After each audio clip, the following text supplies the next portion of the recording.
Matapos ang issue na magkagalit sina Seth Fedelin at Kyle Echari, kaya ito, hindi nagpapansinan, ay ipinakita ng dalawa na walang silang problema sa isa't isa.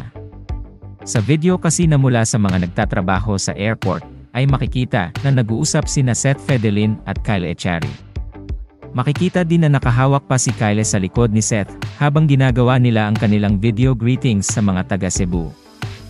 Matatandaan kasi na mayroong laro ang Star Magic Basketball sa Toledo, Cebu ngayong araw, kaya naman kasama ng dalawa ang ilan pang kapamilya artist. Samantala excited na ang mga tagahanga ng dalawa na mapanood ang kanilang laro sa Cebu. Sa kabilang banda ay narito at panoorin natin ang ilang eksena kung saan ay makikita na maayos at walang tensyon sa pagitan nina Kyle Echari at Seth Fedelin.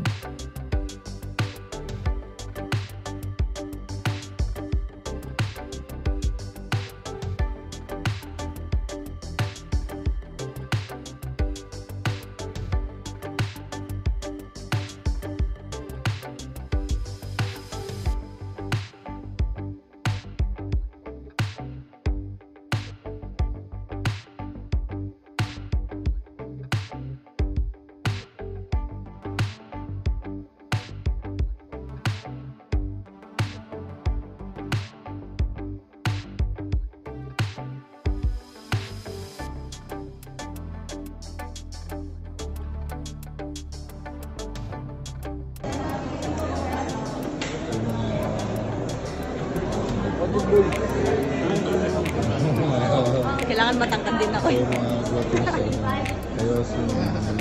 Kaya